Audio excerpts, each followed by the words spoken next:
Hello and welcome back to the Airing It Out podcast, the show where we share the lived experiences of real people, where we give you the tools to better take care of your own mental health, and we raise the conversation on the conversations that we should all be having. I'm Sam, your host, and today's an important episode because it is Mental Health Awareness Week. So stick around as we give you 20 essential tips to live happier and more mindful lives. I'm excited for today's episode because we've split it into two. We've got tips from me, but also tips from other people. And when I was doing my research, oh my God, some of these tips from other people are fantastic. So make sure you stick around for the second half of this video to find out what they are. They're a little bit different from mine. Anyway, before we get into the video, if you could take a little second, maybe give us a follow on Instagram, give us a follow on TikTok, stay up to date with what we do on socials. But if not, give us a like, a favorite, a comment, or more importantly for us, a share. Spread this message, let more people know what we're doing. If you believe in what we're doing, then give us a share. Help us spread our message. And if you want to take support a little bit further, please consider supporting us on our Buy Me a Coffee. That helps you support us, your content creators, and it helps us do more of what we do. It's Buy Me a Coffee because all it is supporting us for the amount that a cup of coffee is. Anyway, let's actually start talking about what you came here for. Today's episode.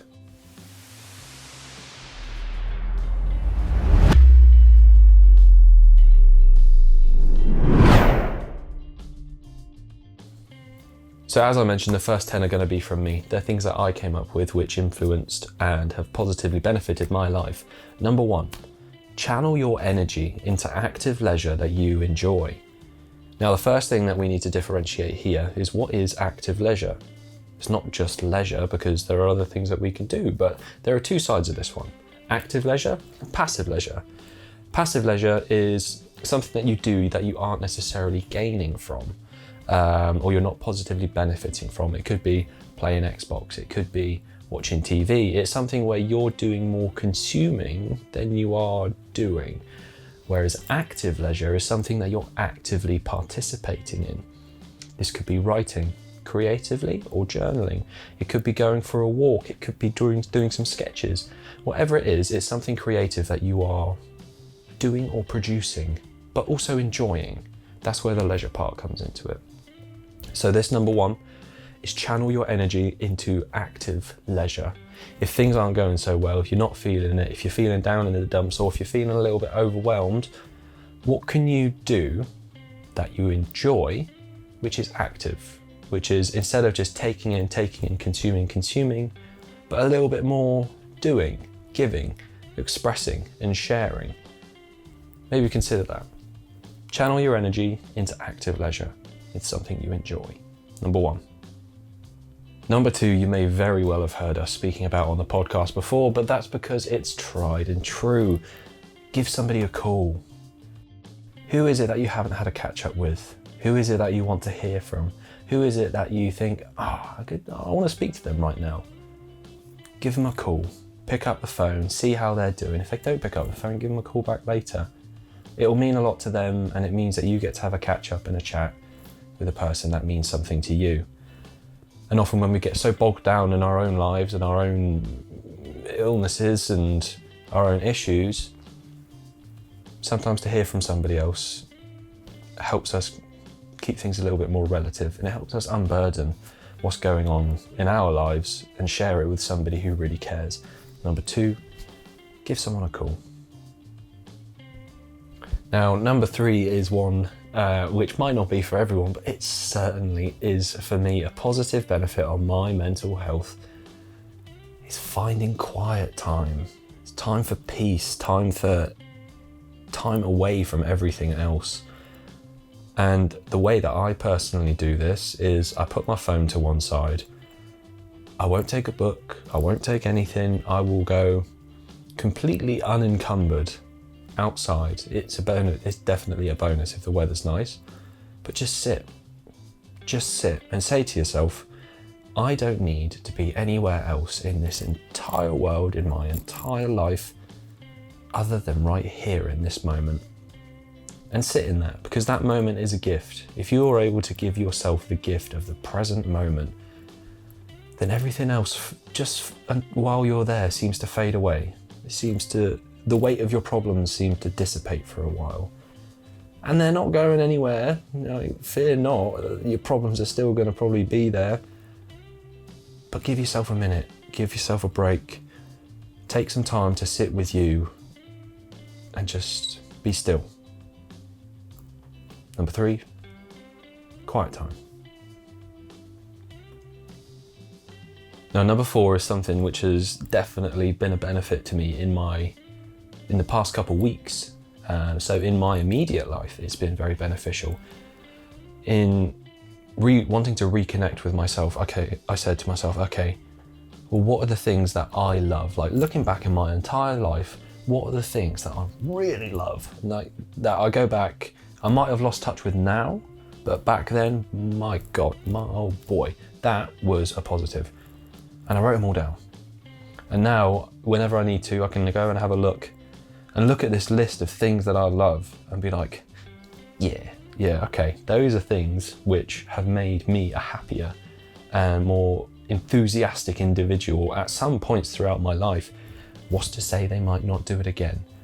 I don't want to be old grumpy pants who, decides that he can't have fun anymore and he can't do anything. No, write those things down, find something. Which brings me on to number 5. You have just written down a list of things. It could be one thing, it could be 20, of things that you love. Now, this next tip is taking yourself on a date, treating yourself. As my friend John would say, have a slice of you. Find one of those things, make some time and reconnect. Rekindle your love with that thing. Give it a go. What's the worst that could happen? Enjoy it. Get nostalgic. Get that childlike enthusiasm that you once had. Why not? You loved it once. What's to say you won't love it now? Number 5. Number 6, and now bear with me on this one because I don't mean it in a bad way, but touch grass. Like, go outside and just be outside. Whatever it is that you have to do to get off the screens, get off the sedentary lifestyle that you might be living, get out of the habits of sitting within 4 walls, just go outside. Be at peace, be present, look at birds, look at trees. Why are they all different from one another? Why does this bird make that sound and why does that one not?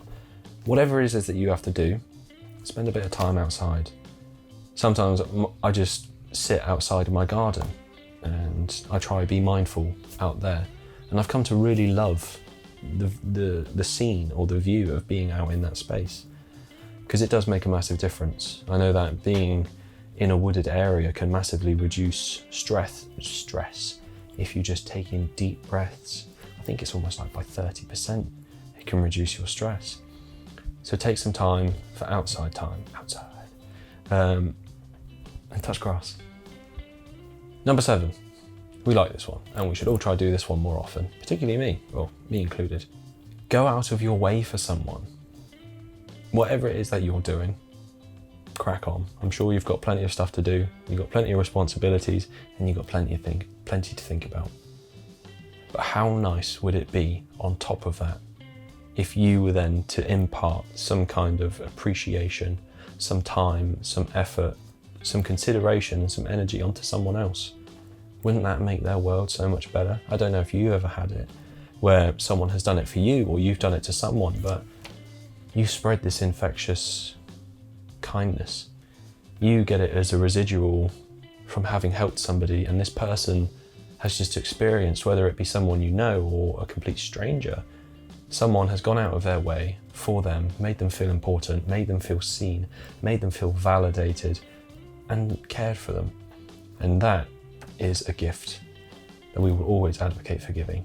So, number 7, go out of your way for someone. Number 8, well, this is a good one. It's a little bit like writing down a list of things that you love, but we're taking a little bit more intuition and taking a bit more initiative. Number 8 is scratch your own itch plus learn. Learn.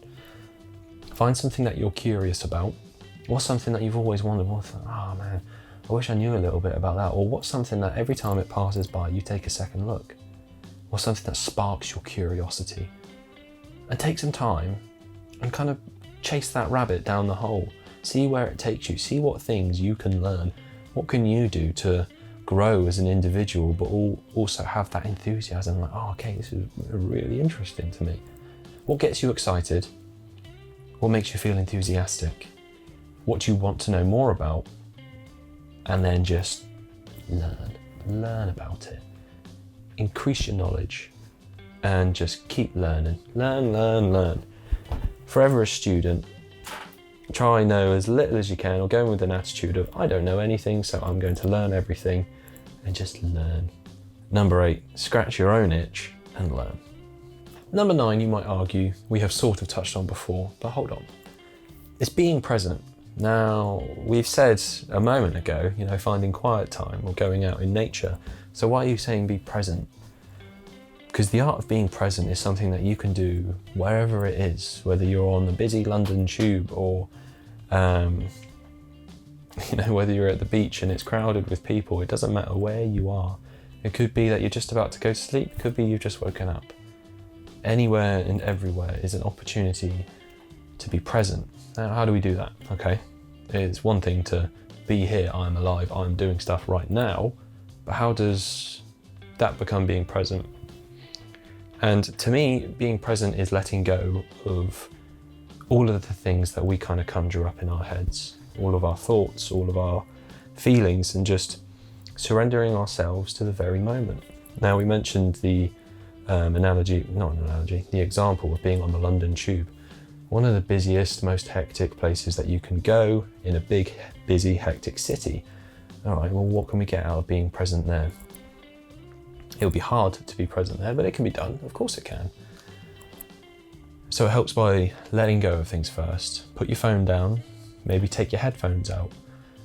Allow your attention to be brought to all of your senses. So your sight, your smell, your touch, your hearing, and there's another one, Ben, what am I forgetting? Ooh, taste. Maybe don't go licking things on the tube. Anyway, have a look around. See what's going on. What can you hear? What can you see? What can you smell? And just forget about everything. You might be on your way to work. You might have busy calls. You might have a busy schedule. But surely for 5 minutes, you can let all of that go and just be exactly where you are, wherever it is that you are. Appreciate, take in, and pay attention to the very moment. What can you observe? What can you perceive? What can you see? Be present. And that might help you be a little bit more mindful. So number 9 is be present.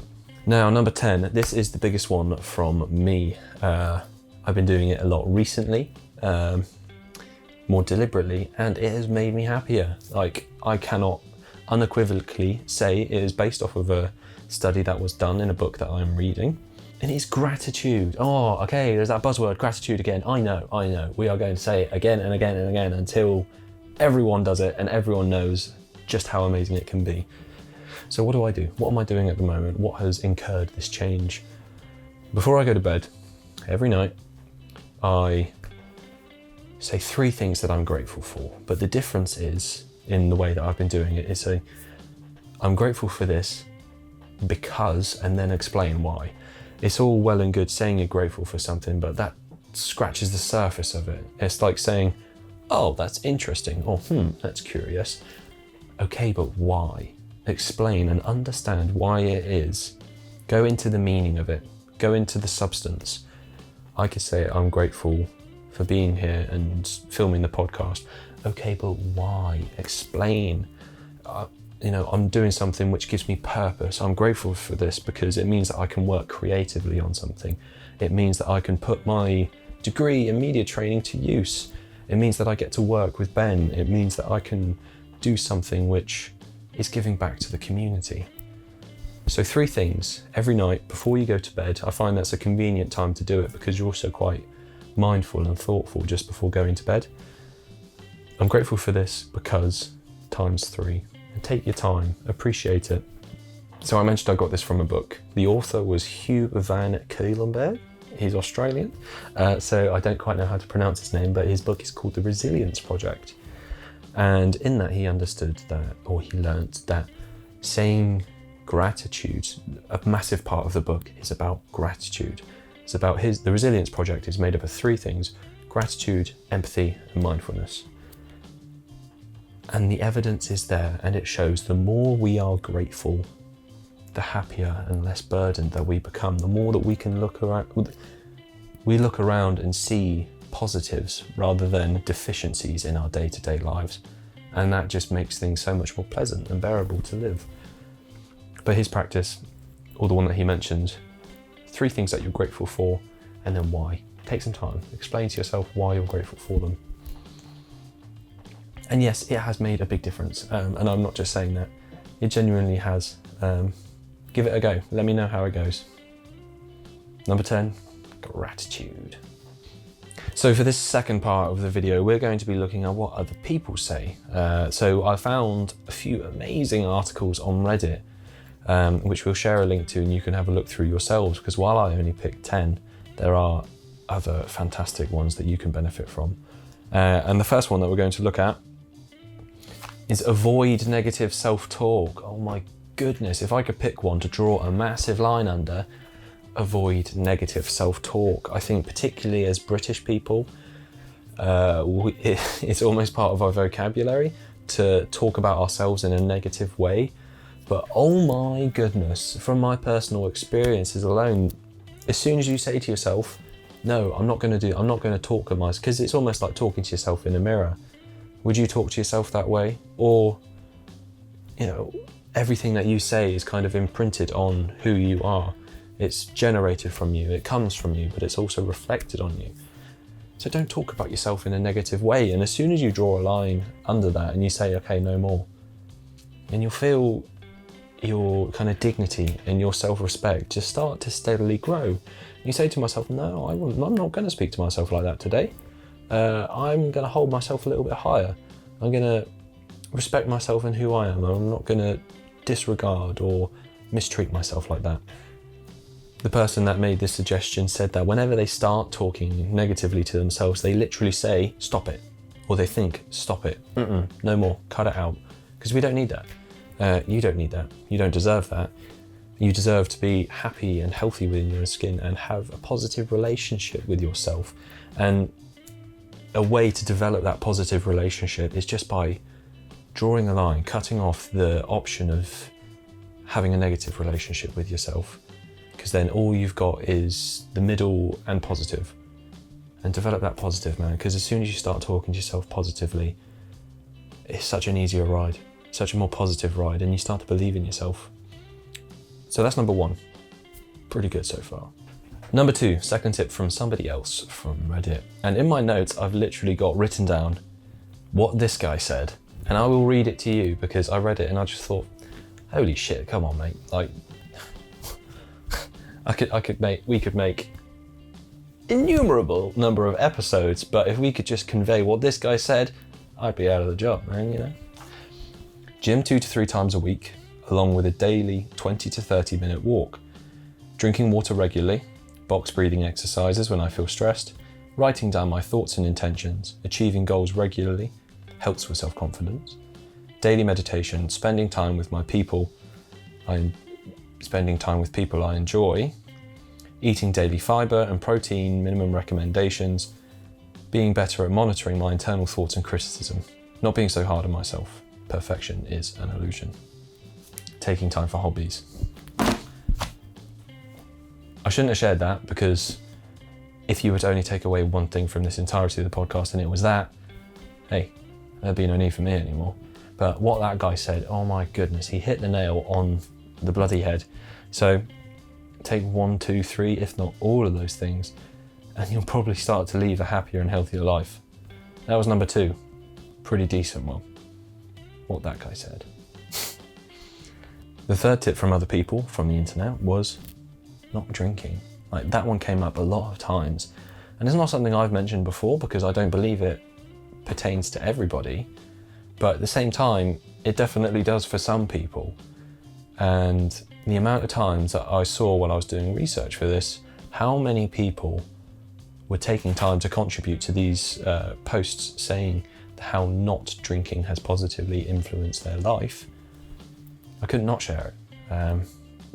But yeah, if enough people are saying the positive impacts of drinking, whether it be going cold turkey, whether it be from addiction, whether it be just health benefits of stopping drinking casually, there were enough people to say, believe me, that it has positively impacted their lives. So, number 3 from other people, not drinking. Hello.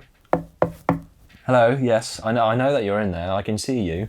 I'm not going to take you away from loving this video so much for too long, but if you can, just quickly give us a like, a comment, a favourite or a subscribe.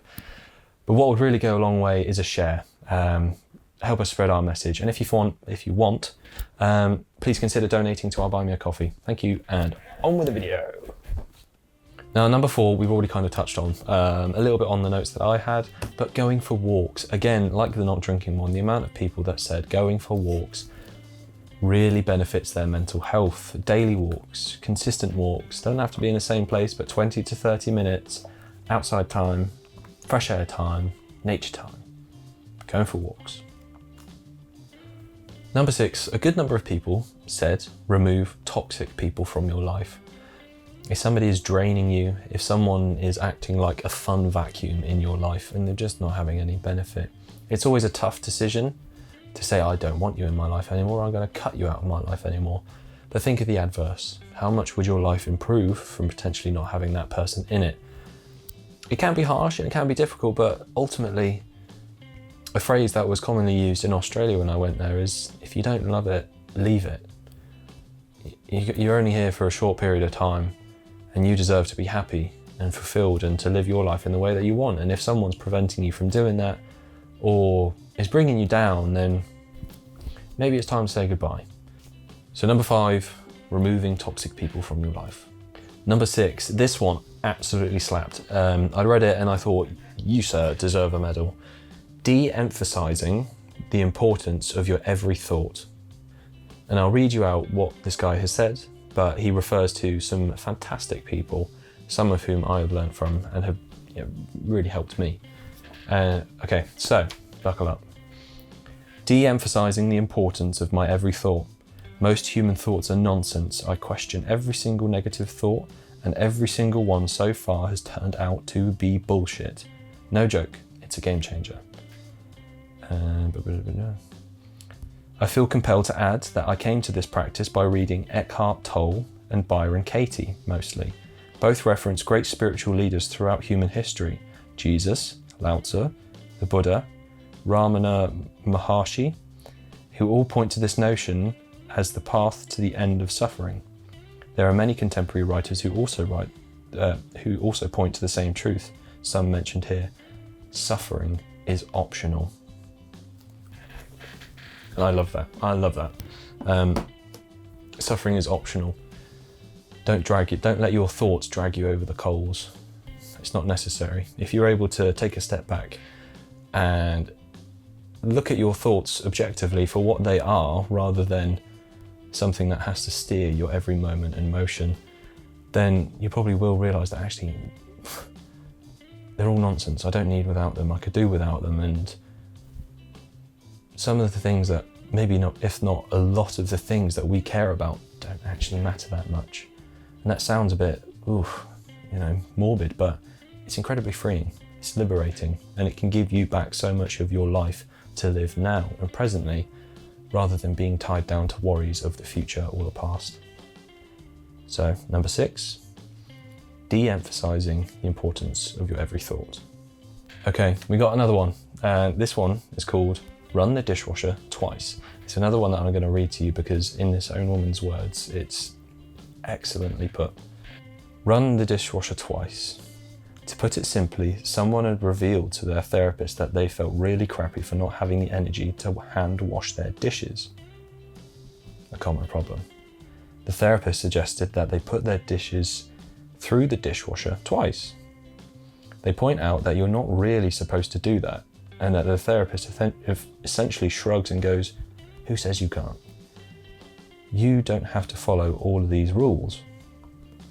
The patient takes their therapist's advice and runs the dishwasher twice. They also shower while lying down and put their folded clothes wherever they fit instead of in neat little sections. In short, you don't need to follow any arbitrary rules. Just complete the tasks in whatever way is easiest to you. You can follow rules when you have the mental energy to do so. Run the dishwasher twice. Do what you can when you can. But if you don't feel like you can't, do whatever suits. If it's easier for you, if it's easier for your peace and your well-being, do that. Have a look. Is it an arbitrary rule? Is it bullshit? Do you have to subscribe to this idea of this rule and that rule? Sometimes just say fuck it, do what you can do and come back at it when you're feeling better. Number 7, do the dishes twice. I'm going to keep this one short and sweet. Number 8, don't take criticism from someone you wouldn't take advice from. Oh my God. I read that and I was like, oh shit, spitting facts. Don't take criticism from someone you would not take advice from. Mic drop. Leave it at that. Number 8. Now, number 9 is something that we've spoken about on the podcast before, but it is still just as prevalent as ever. You cannot control the actions of other people. You can't. The only things that you have control over are yourself and what you do. Your actions and yourself. And that can be a scary and daunting feeling, but it's the kind of attitude that the Stoics believe in. You can only control what you control, and the rest of everything else ever, you don't have, or you might not have any influence over. So why give it so much care? Why care so much about something that you can't control? Because doesn't that just seem like an emotional debt that you're signing up to pay? So don't.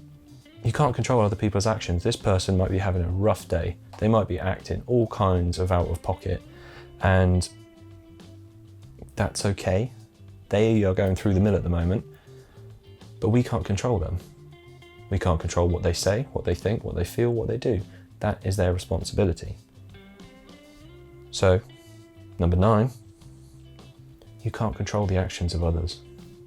Tough pill to swallow, but an important one. Now, the last tip that we have for you today was actually the first one that I wrote down, and I saw it and I thought, whoa, okay, when you put it like that, it's so simple but so obvious, and it can have such an immediate effect.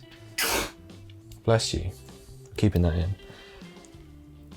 Never evaluate. Right, listeners, listening. Lean a little bit closer, turn the volume up. This is going to be a helpful one. Never evaluate your life when you're tired. Don't do it. It doesn't work. My goodness, when you're running at a certain capacity, far away from your maximum or your best, that is not the opportune moment to say, okay, let's see where I'm at in life. Let's see how well I'm doing. How well am I doing? How well am I doing? No. Don't bother. Don't bother. Come back to it when you've got the capacity. Come back to it when you're well and at your best, and you can give yourself a good chance and maybe a bit of grace. Number 10, don't evaluate your life when you're tired. And there we have it. That is today's episode, our episode for Mental Health Awareness Week. Now, please, more than ever, get involved. It is Mental Health Awareness Week, so let's spread some awareness. We're going to be doing what we can on our part to get the word out there about not only what it is that we're doing, but about mental health. Mental health is everyone's business. Men's mental health is everyone's business. Women's mental health is everyone's business, and everything in between, it's all our business. And we all have to work together in order to look after ourselves, but also each other. So please get involved somehow, even if it's not with us. Get involved, do something, contribute, help out. But in terms of us, hey, a like, favourite, comment, subscribe, and a share. Oh, a share. Oh boy. And if you can, contribute to our Buy Me a Coffee. Links will be in the description. Follow us on Instagram and TikTok. And have a fantastic, happy, mindful week. You deserve to be happy. You deserve to be at peace. And if you do, spread it around. Share it with someone. Take care. Lots of love. Air and Out podcast. Signing off.